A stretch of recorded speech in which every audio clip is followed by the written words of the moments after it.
Durante esta semana estaba hablando con una persona, una persona que no conocía al Señor, y hablando ahí, compartiéndole el Evangelio. Llegó un momento en donde él reconoció sus pecados. Llegó el momento en el que él tuvo que arrepentirse de sus pecados y creer en Jesucristo como su Salvador personal. Y pensé que todo estaba bien hasta ese momento, cuando de repente en nuestra conversación con este amigo surge una pregunta. Él me dice: ahora, pastor, ¿tengo que ir a la iglesia como todas las demás personas que profesan ser cristianas van? Me dice él. Y yo le digo: claro que sí. Es obvio que una persona que cree en Cristo y se arrepiente de sus pecados, necesariamente acuda a una iglesia para aprender más la palabra de Dios. Entonces él me dijo: ahí sí que ya no quiero. Ahí sí que no puedo aceptar lo que tú me estás diciendo, pastor. Porque él me dice: yo de niño iba a la iglesia, de adolescente también he ido a la iglesia, pero ¿sabes, pastor? La iglesia es un lugar en donde las cosas funcionan horriblemente. La peor gente está en la iglesia, hipócritas, gente que se pelea entre ella misma, se murmura entre ella misma.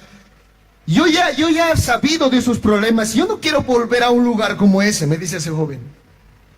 Todo es miramiento en las iglesias. Entre familias se pelean. Entre hermanos se discuten. Se murmuran, se envidian. Y él me dice: ¿tú me vas a enviar a un lugar como ese, pastor? ¿Tú quieres que vuelva a meterme en un nido de esos? Y hermanos, realmente me sorprendió cuando este joven me dijo todas estas cosas. Y él me decía: yo quiero vivir mi vida cristiana con Dios y solamente con Él. Yo quiero leer la Biblia, quiero orar a Dios y quiero vivir de esa manera mi vida con Dios. ¿Es posible, pastor?, me decía él. Entonces yo tuve que responderle y decirle: lamentablemente, tú tienes un concepto equivocado de lo que es la iglesia. Fue ahí, hermanos, donde yo tuve que enseñarle a este joven qué es la iglesia. Hay muchas personas, y probablemente nosotros que estamos aquí, tenemos preguntas como esas, y son realidades que ocurren dentro de las iglesias, problemas, dificultades, malos entendidos. Y realmente mucho se debe a nuestra falta, hermanos, de comportamiento, nuestra falta de conducta dentro de la iglesia. El hecho de que muchas personas no quieran venir a la iglesia, no quieran saber del cristianismo. En vez de la iglesia ser un ejemplo, luz a las naciones, al mundo, han hecho ver al mundo, hermanos, que realmente la iglesia es un lugar mediocre, un lugar sucio, un lugar donde nadie debe ir. Por eso, hermanos, en esta tarde yo quiero hablarles acerca de lo que es la iglesia. ¿Qué es la iglesia para ti? ¿Qué es la iglesia? Y empezando este año, hermanos, en enero, tenemos que volver a los cimientos, a las doctrinas básicas de la fe cristiana. Si yo te preguntara esa pregunta: ¿qué es la iglesia?, ¿cuál sería tu respuesta, hermano, hermana? ¿Qué es la iglesia para ti? En esta tarde yo quiero que hablemos dos cosas acerca de este tema. Vamos a ver en primer lugar lo que no es la iglesia, para luego entender lo que sí es la iglesia. ¿Qué no es la iglesia? Entonces, vayamos, hermanos, a configurar un poco nuestros pensamientos, porque estoy seguro que muchos de nosotros, como este amigo con el que he hablado, tienen pensamientos equivocados de lo que es la iglesia. Y prácticamente, hermano, eso hace en ocasiones que no funcionemos bien dentro de la iglesia. No funciona la iglesia como debe funcionar, porque nuestra mente, nuestro concepto de iglesia está torcido, está equivocado. Entonces, vayamos primeramente a examinar qué no es la iglesia. La iglesia no es un edificio. Cuando nosotros tenemos que venir a este lugar, en ocasiones siempre escuchamos decir: esta frase. Vamos, ¿a dónde? A la iglesia. Ahora, en sí esa frase, hermanos, no está mal. Vamos a la iglesia. El problema es en qué piensas cuando escuchas esa frase. Vamos a la iglesia. Mi mamá siempre no sabe decir eso. Vamos a la iglesia. Anda a la iglesia. Pero en la mente de uno, ¿qué piensa cuando uno le dice iglesia? Uno piensa en estas 4 paredes. Uno piensa en esta infraestructura. Por ejemplo, muchos de nosotros, y hay que tener cuidado, hermanos, con esa palabra, utilizamos para hablar de esta construcción, decir, hermanos, hoy vamos a construir o trabajar en la iglesia. Hay que tener cuidado, porque la iglesia no es esto, hermanos, no son estos maples, no es esta calamina, no tiene nada que ver con esto. La iglesia, este lugar, hermanos, es un lugar como cualquier otro lugar. No tiene nada de especial este lugar. Lo único que le hace especial a este lugar somos nosotros, que nosotros somos la iglesia. Terminando este culto, a las 1, probablemente, hermanos, Dios me permita terminarlo, nos vamos a ir, o no sé, mañana, este lugar va a quedar vacío. Y este lugar va a ser como cualquier otro lugar, no tiene nada de sagrado. Yo quiero que entiendas eso. Lo sagrado de este lugar no son estas 4 paredes, somos nosotros. Nosotros le hacemos a este lugar un lugar especial, porque la iglesia no es esto. La iglesia eres tú y soy yo. Somos todos aquellos que hemos profesado fe en Cristo. Otros hablan de este lugar como un templo. ¿Han escuchado eso, hermanos? Unos dicen, vamos al templo. Ahora, cuando uno dice, vamos al templo, ¿en qué piensa? Otra vez, nuestra mente piensa en qué, en este lugar. Este lugar no es el templo, hermanos. Esto no es un templo. La pregunta es, pastor, ¿dónde está el templo? ¿Qué es el templo? En 1 Corintios capítulo 3, acompáñenme allá con sus Biblias, versículos 16 al 17, el apóstol Pablo explicaría dónde está el templo de Dios. ¿Dónde está el templo? Dice 1 Corintios capítulo 3, versículos 16 al 17. Dice así, ¿no sabéis que sois templos de Dios? Dice Pablo, ¿ustedes no saben que son templos de Dios? Y que el Espíritu de Dios mora en vosotros. Si alguno destruyere el templo de Dios, Dios lo destruirá, porque el templo de Dios, el cual sois vosotros, santo es. ¿Dónde está el templo, hermanos? Dice Pablo, el templo son ustedes, el cual es santo. El Espíritu mora en ustedes, por lo tanto ustedes son su templo. El templo no es esto, hermanos. El templo somos nosotros. Cada uno de nosotros. Dios está edificando una casa de piedras vivas, así explica Pedro. Somos nosotros esas piedras, y al momento de creer en Cristo, Dios coloca cada piedrita en su lugar y está construyendo un templo grande. Un templo de piedras vivas. Somos nosotros. El templo de Dios somos cada uno de nosotros. Y eso es muy importante, hermanos, que entendamos. ¿Saben por qué? Porque para muchos, tener una infraestructura grande es como decir la iglesia está creciendo. ¿Han visto eso, hermanos? Ese pensamiento.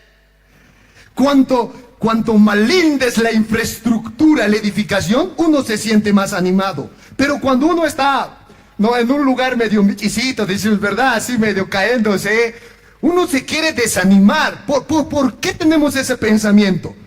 Algunos decían, pastor, tenemos que tener siempre un lugar para poder adorar a Dios. Si no hay un lugar, no vamos a funcionar bien. Hermanos, la iglesia de Cristo no son estas paredes. Puede haber estas paredes como no puede haber. Podemos tener una linda infraestructura. Eso no importa, hermanos. Eso no dice nada de la iglesia. Porque en realidad lo que vale de la iglesia son las personas. Somos nosotros. La forma como estamos viviendo aquí adentro. Hermanos, conozco yo familias, yo sé que ustedes también, que tienen lindas casas de 3, 4 pisos con fachadas. Pero allá adentro están viviendo las personas como perro y gato. ¿Conocen gente así, hermanos? Ahora, ¿qué importa más? ¿Que uno tenga una linda infraestructura o que allá adentro las personas vivan en armonía? ¿Qué importa más, hermanos? Que las personas vivan en armonía.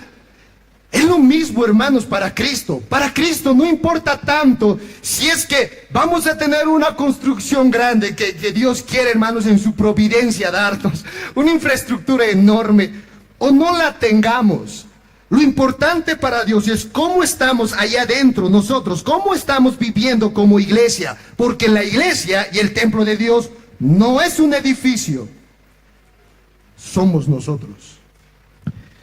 Para otros, la iglesia es el culto. Para algunos la iglesia es un culto. Vienen a la iglesia el domingo, se colocan en modo creyente. ¡Tin! Se colocan, vienen, ¿no?, con la Biblia en la mano. A la 1:30 termina, ¡tin!, se colocan modo impío, ¿no?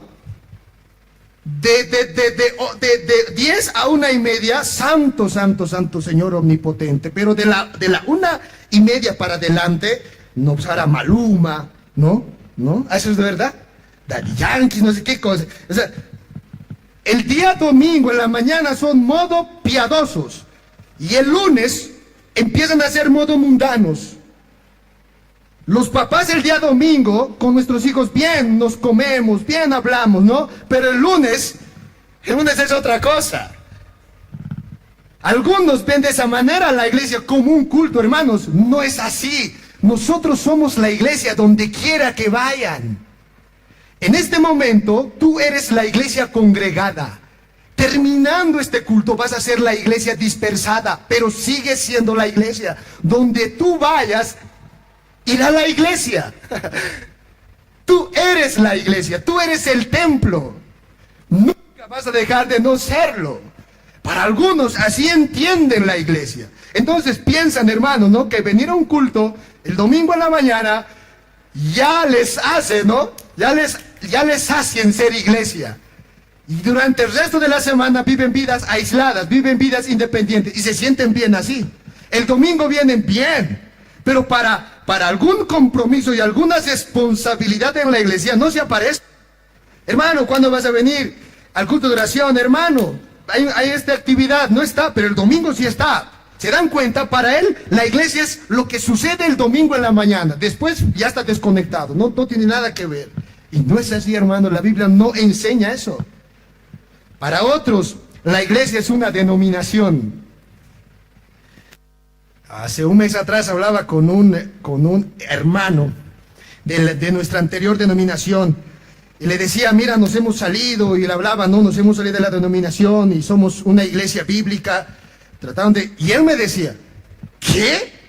¿Cómo? ¿Han traicionado? Así me decía, ¿cómo van a traicionar? Yo estoy en mi denominación, he nacido en mi denominación y voy a morir en mi denominación. Hermanos, eso tampoco es bíblico. En el cielo vamos a entrar con denominación, hermanos. Vamos a entrar, el equipo de los bautistas por este lado, el equipo de los presbiterianos aquí, el equipo de los pentecostales y aquí de la UCE. ¿Así vamos a entrar, hermanos? No. En el cielo vamos a tener todos un nombre. ¿Cuál va a ser? Cristiano, nada más. Para Dios no hay denominaciones. La iglesia no es una denominación. No tiene nada que ver con eso. Por último, para otros, la iglesia son los pastores, los líderes y los diáconos. Ahora, si yo les preguntara, hermanos, en este momento, ¿para ti la iglesia son los pastores, los líderes y los diáconos? ¿Cuál sería tu respuesta? Obviamente van a decir, no, pastor, claro que no, la iglesia somos todos nosotros. Claro, hermano, en teoría uno dice eso, pero en la práctica las cosas son diferentes. Las cosas son diferentes. Cuando se trata de ir a visitar a un hermano, ¿quién es el responsable que tiene que ir a visitar al hermano? ¿Quién es? Los pastores, los líderes. ¿Por qué no me vienen a visitar? ¿No? ¿Dónde está el pastor? ¿Dónde están los ancianos? ¿Dónde están los diáconos? Cuando hay un problema en la iglesia, hermanos, un problema, ¿quién tiene que resolver ese problema? Los pastores, los líderes. Claro, En teoría todos somos la iglesia, todos trabajamos, pero en la práctica, hermanos, nosotros decimos, no, ahí hay el gilacata, ahí está el jefe, él tiene que hacer como un sindicato, ¿se dan cuenta? A ver, llíname las cuentas, estamos en un periodo de asamblea general, a ver, que me zindan las cuentas, a ver, yo soy el jefe, ellos tienen que rendirme a mí, ¿han trabajado o no han trabajado? Claro, en teoría decimos, todos somos la iglesia, pero en la práctica esquivamos nuestras responsabilidades. Pensamos que no somos responsables de esas cosas, que el otro tiene que hacer eso. A veces la iglesia parece un estadio de fútbol. ¿Han ido a un estadio, hermanos? El hermano de Abichito, a mí, gracias al Señor, me ha llevado, hermanos, a ver unos partidos poderosos del poderoso Wilstermann. Y ahí, hermanos, yo nunca había entrado a un estadio. Sí, gracias al Señor y pude, hermanos, ir con el hermano David y chévere, ¿no? Estamos en el estadio y los 20 pelagatos, no 20 jugadores, está cantando, y los 20,000 aficionados, ¿qué estamos haciendo? Pero patear, pero mira, pero así, ¿no? Claro, de así va, mirando. Hagan, pues trabajen.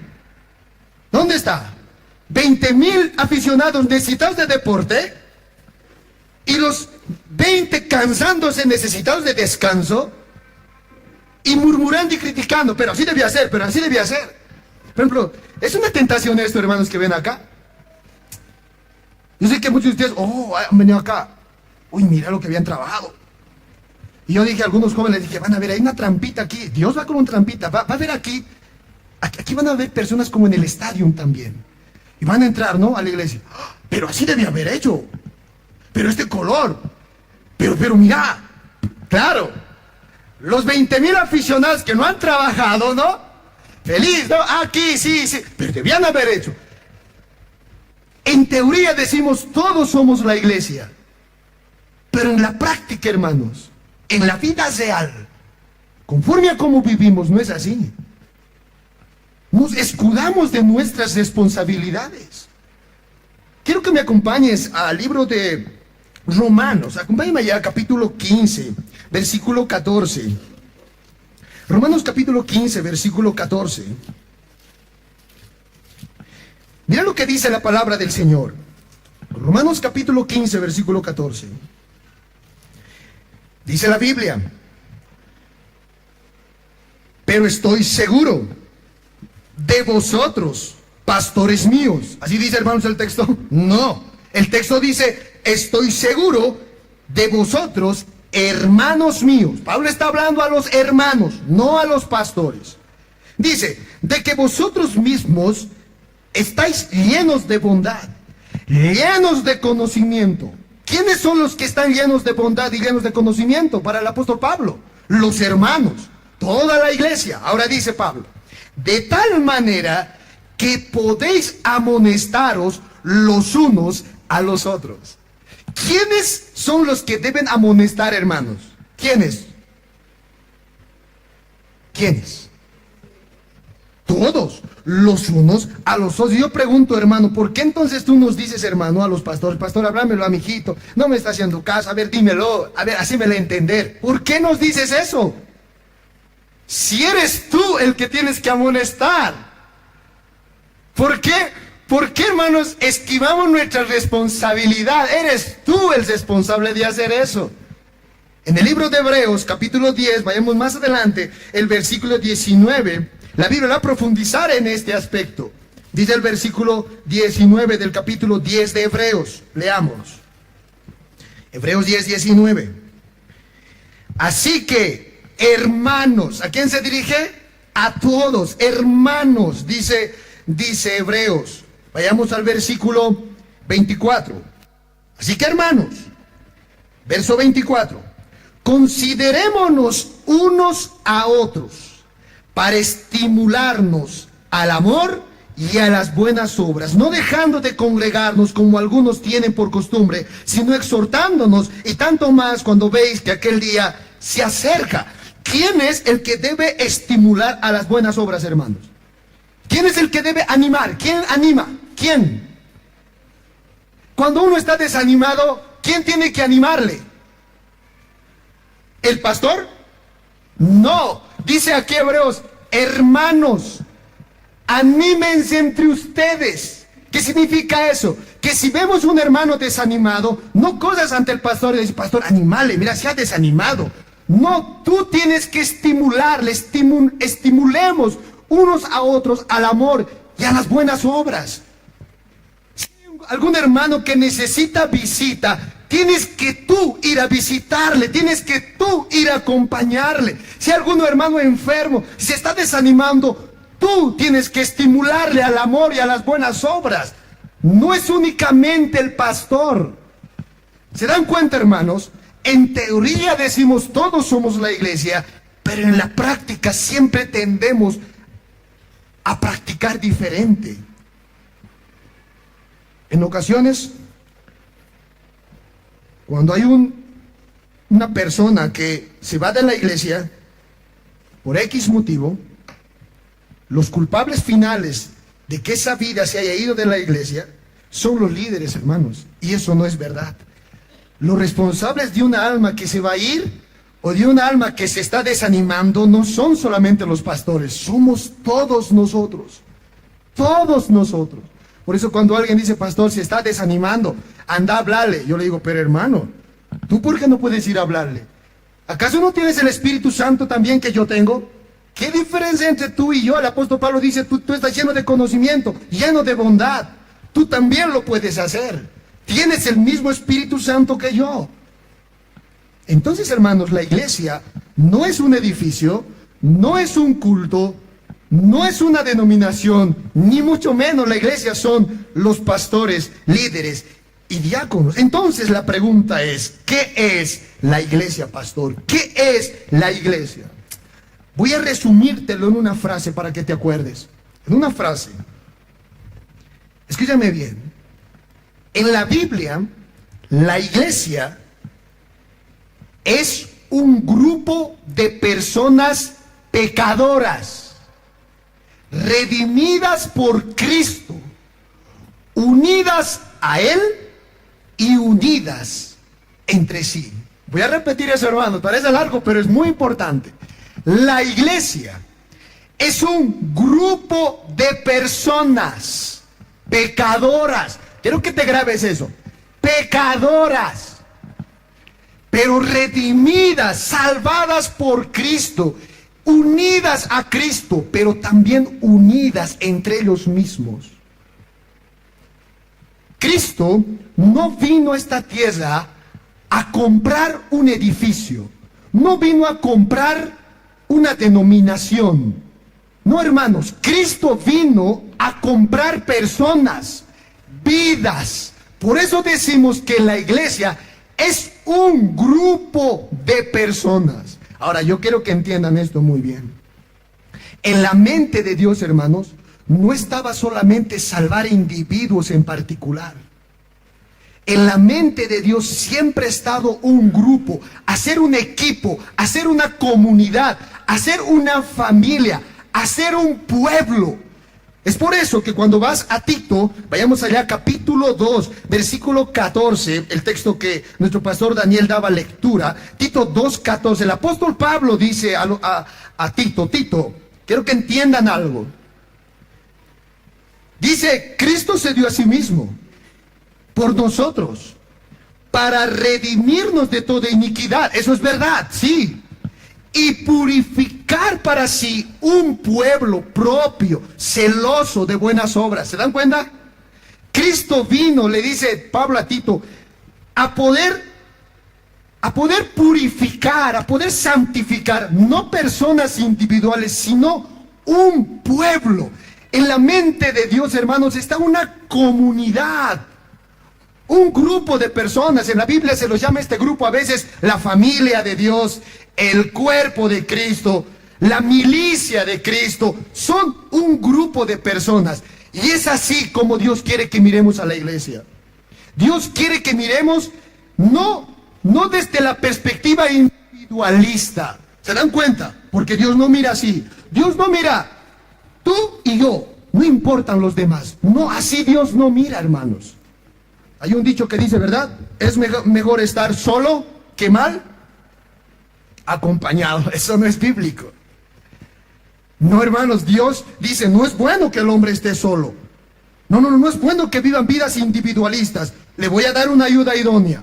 Voy a hacer un pueblo. En la mente de Dios no encaja el individualismo. No encaja esa mente. Tú y yo, Dios. Los demás, nada que ver. Solo los dos. Eso no encaja, hermanos. Porque Dios quiere purificar un pueblo. Un pueblo. Así que tenemos que aprender a mirar con la mente de Dios. Esa es la iglesia. Un grupo de personas. Ahora, hermanos, pregunto yo. Dice Tito que Dios va a purificar ese pueblo. Algo se purifica cuando algo no está limpio, ¿sí o no, hermanos? ¿Sí o no? ¿Qué vas a purificar? Lo que está sucio. Si no hay suciedad, no hay nada que purificar. Dios está poniendo en claro que el pueblo que Él ha rescatado, su iglesia, es una iglesia en proceso de limpieza. No es una iglesia perfecta y limpia. Es una iglesia que necesita purificación y Él está purificando. Es por eso que debes entender que ese grupo de personas son personas pecadoras. Ahora, hermano, yo le decía a este joven, porque me decía, y es verdad, me decía, la iglesia, todo es problema, pleito, así hay en la iglesia, yo no quiero ir. Yo le decía a él, piensa en esto. ¿Qué esperas tú cuando vas a la cárcel? Que te traten bien, ¿no? Que te den comidita, que te den un abrazo, los carcelarios. ¿Eso esperas? No, pues. Cuando tú vas a entrar a la cárcel, a una cárcel, pucha, tú ya vas con el entendimiento de que probablemente te van a sacar, no sé, hasta te van a sacar lo que no tienen que sacar, te vas a ir cuidadosamente. Ya sabes que la gente que está ahí no es gente común y corriente, es gente especial. Ahora le decía él, eso tú tienes que entender de la iglesia. El problema que tú tienes es que ves a la iglesia como una iglesia de puros santurrones, ¿no? O de puros, esos curitas, así que estamos bien piadositos, caminamos. Sin eso. Así tú nos ves. Ese es el problema. Tú estás entrando como una cárcel. Las personas que están, le decía él, dentro de mi iglesia, son como los carcelarios. Están los pecadores de pecadores. Los más pecadores, esos Cristo vino a redimir. Prostitutas, adúlteros, fornicarios, ladrones, hechiceros, todo allá adentro hay un pacto de malvados. Esa es la iglesia, son pecadores de pecadores. Él vino a buscar a los enfermos. Los sanos no necesitan de doctor. ¿Qué vas a esperar entonces de un lugar donde hay gente pecadora? Vas a esperar que en algún momento ellos hagan algún pecado. Es obvio. Y yo le decía a él, si tú eres un pecador, tienes que ir nomás con los pecadores. Le decía, ¿eres un pecador? Sí, soy pecador. Ya no, sé parte de nosotros, hermano. Todos somos pecadores. Entrad a nuestro equipo, los equipos de los más malos. La iglesia, hermanos, esta comunidad no es una comunidad de gente perfecta, es una comunidad de gente pecadora en proceso de purificación. Los más malos de la sociedad estamos aquí. Las personas inmerecedoras de todo estamos aquí, hermanos. Somos pecadores, pero pecadores redimidos por Cristo. Amén. Salvados por Él. Y de alguna y otra manera estamos unidos a Cristo por gracia. Y no solamente estamos unidos a Cristo por gracia, sino también que estamos unidos unos a otros, hermanos. Estamos unidos como un cuerpo. Este cuerpo que ven aquí, hermanos, ¿no? Nuestros cuerpos, todo está unido, está unificado, con un vínculo indisoluble, no se puede. Si yo voy a querer machetear mi dedo, todo se va a doler, todo, porque está todo conectado. Así es la iglesia, así es el cuerpo de Cristo. Están unidos a Cristo como cabeza, pero están unidos unos a otros. Y la Biblia enseña eso una y otra vez. La Biblia habla de la iglesia como un cuerpo. ¿Te das cuenta? No hay forma, hermanos, de que tú te puedas separar de la iglesia así por así. Todo lo que hagas tú va a repercutir con todo el cuerpo. Tus errores van a afectar a todo el cuerpo. Tus virtudes van a llenar a todo el cuerpo, van a nutrir. Tú estás conectado con nosotros. Unos a otros estamos conectados. Cuenta la historia una vez de un caballero que estaba hablando y le dice a ese caballero a una señora: señora, ¿tú ves a aquella mujer que está allá? Ni te imaginas, le dice ese caballero. Su matrimonio, un desastre, dice señora. Bien infeliz vive en su casa. Y la señora le dice: uy, sí, ¿y tú cómo sabes? Y el caballero le dice: es que yo soy su esposo.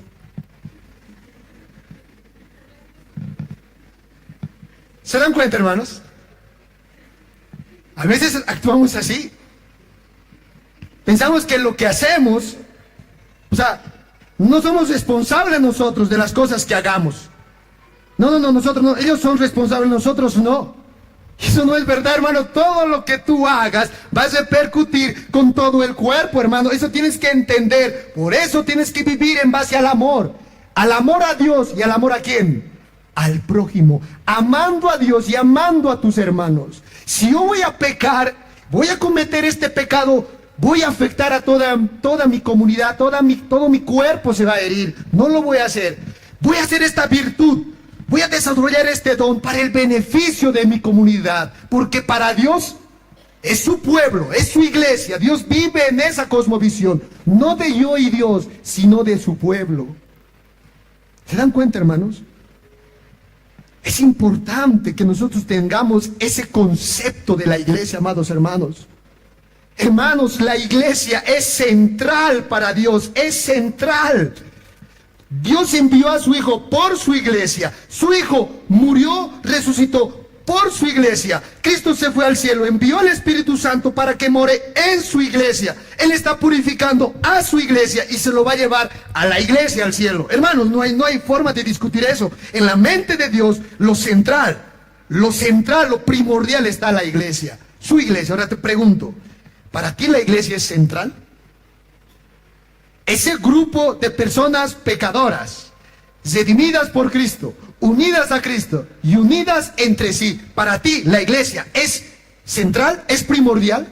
¿Tú tomas tus decisiones en base a lo que ocurre en la iglesia? A veces somos como los malabaristas. La vida pues es así, ¿verdad? ¿Has visto los malabaristas? Con las pelotitas, ¿no ves? 3 pelotitas. Y así jugamos a veces en la vida. Aquí tenemos la familia, el trabajo y la iglesia. Y estamos. Ya, pero cuando se torna la cosa difícil, o sea, uno tiene que soltar de estos 3. ¿A cuál soltamos? No. La iglesia, eso va a esperar. Simple, hermanos, esto. Hay domingos que pasa una tentación. Viene la familia, justo en el día del Señor, y te quiere llevar de paseo. Esa familia ha venido desde España. Ya pagar tu pasaje, justo llega el domingo y tú tienes que estar con la iglesia. Ellos te quieren llevar de paseo, pero tu cosmovisión dice, la iglesia es central. ¿Cuál de los dos decides? En la excursión, voy a poner un simple ejemplo, en la excursión, hermano, una excursión la iglesia ha realizado. Pero ahí hay uno que va a la excursión con la iglesia. ¿Qué tal si mejor nos vamos a otro lugar? Pero hijo, está ahí la iglesia. Pero papi, vámonos con el tío, mira llegar, vámonos a otro lugar. Y algunos hacen eso, sí, vámonos, no importa, vámonos. En teoría decimos, Señor, la iglesia es principal, pero en la práctica, hermanos, fácilmente dejamos la pelotita, fácilmente dejamos a la iglesia plantada. Y pensamos que en esa decisión no somos responsables. No, nosotros nada que ver. A ver, hermanos, yo les pregunto algo. Imagínense que yo les diga ahorita, hermanos, el siguiente domingo no voy a venir a la iglesia, hermanos, porque he decidido con mi esposa a poder irme un ratito, hermanos, a Perú, a la playita. Y ese día no voy a venir, hermanos. ¿Qué pensarías tú de mí, hermano? El domingo tengo que predicar. Uy, pastor, ya bien, pastor, andate a la playita. Nada más, pastor, ¿no? O les diría, hermano, el siguiente domingo no voy a poder venir, hermano, porque mi esposa está abriendo una tienda y tengo que cuidar, hermanos, la tienda. Voy a cuidar, hermano, solo ese domingo, al siguiente ya voy a venir. ¿Qué pensarían ustedes de mí, hermanos?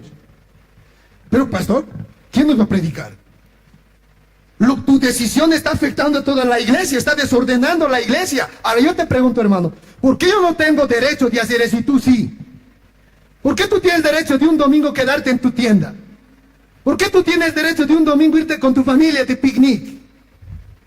Si se trata de derechos, todos tenemos derechos. No se trata de derecho, hermano. Se trata de lo que para mí es central, es primordial. Lo que ama a Dios, yo amo. Si Dios ama a su iglesia con todo su corazón y ha entregado todo por su iglesia, yo también voy a entregarlo así. Yo amo lo que Dios ama y me voy a entregar por lo que Dios entrega. La iglesia es central en la mente de Dios y debe serlo para nosotros. Amén, hermanos. Nunca coloques a la iglesia al último lugar de tus decisiones. Coloca a la iglesia en primer lugar, hermano, en todo. Colócalo en primer lugar, en todo, porque para Dios la iglesia es todo. Alguien preguntaba, y con esto termino: pastor, la iglesia, la familia de Cristo, ¿puede ser más que mi propia familia biológica? Uy, hermano, esa fue una pregunta mortífera una vez que me hicieron. Pastor, la familia de Cristo, mírenme esa pregunta, ¿la familia de Cristo es más que mi propia familia biológica? La unidad, decía él, esa unidad. Yo le decía, ¿para Cristo? Sí, sí lo era. ¿Pero cómo? Sí. En una ocasión a Cristo, mientras él estaba predicando, la gente le dijo: Señor, allá afuera están tu madre y tus hermanos. Allá afuera. La gente quería que Cristo deje todo lo que estaba haciendo y vaya a su madre, a sus hermanos, y a decir: pasen por favor, siéntense aquícito, para escucharle. Pero Jesús solemnemente dijo: escúcheme bien, mi padre, mi madre y mis hermanos son todos aquellos que hacen la voluntad de mi Padre. Imagínense eso, hermano. Fue un golpe duro a la gente. Más vale, les digo Cristo, en otras palabras, ustedes, mi iglesia, aunque mi propia familia de sangre, vale más. Yo estoy dispuesto a entregar mi vida por ustedes, aún más que mi propia familia de sangre. Luego Jesús en Mateo capítulo 10 diría: yo no he venido a traer paz a este mundo, yo he venido a traer que es la disensión. Padres contra hijos, hijos contra padres, tíos contra sobrinos, sobrinos contra tíos. Todo por causa de mí. El que no esté dispuesto a tomar su cruz por causa de mí no es digno de mí. ¿Se entienden, hermanos? Cristo estaba diciendo otras palabras: el vínculo de mi pueblo es más fuerte que aún el vínculo de la familia. Uno, hermanos, por amar a Cristo y amar a su pueblo, aún puede ir en contra de su propia familia de sangre. Y eso hizo Cristo. Mi padre, mis hermanos, mi madre son todo lo que hace la voluntad de mi Padre. ¿Se dan cuenta, hermanos? Pero para muchos de nosotros, hermanos, aún nuestra propia familia biológica está por encima de los intereses de Dios y de su reino. Pero ¿cómo vas a ir en contra de tu sobrino? ¿Cómo? Así dice, ¿verdad? Eres su tío, así dice. Otros: ¿cómo a tu tío le vas a decir así? ¿Cómo a tu esposa le vas a decir así si es tu esposa? Tú, ¿no? Somos apellidos, somos familia, no, tenemos que cubrirnos, nomás taparnos nuestro pecado. ¿Cómo? No hay que, ahí nomás hay, no, hermanos. Por amor a Cristo y amor a su iglesia, el vínculo que me une a la iglesia es más fuerte que el vínculo a mi propia familia. La pregunta del Señor fue esa: ¿estás dispuesto a ir aún contra tu propia madre, padre, hermanos y hermanas por causa de mí? Pregunta Cristo. ¿Estás dispuesto? ¿O vas a hacer prevalecer tu apellido? ¿O vas a hacer prevalecer tu sangre? La iglesia, hermanos, está aún por encima de nuestra sangre biológica. Con eso no estamos diciendo, hermanos, que la familia biológica no es tan importante para Dios, que sí lo es. Lo que estoy diciendo, hermanos, es que para el cristiano la iglesia es primero, antes que mi propia familia biológica. La iglesia está por encima de todo, porque así está en la mente de Dios. Dios bendiga, hermanos, su palabra en esta tarde. ¿Qué es la iglesia? ¿Qué había sido la iglesia, hermanos? Un grupo de personas santas, pecadoras, pero redimidas por Cristo, unidas a Él y unidos entre sí. Dios bendiga su palabra, hermanos, y nos dé un alto concepto de su pueblo de su iglesia. Oremos al Señor.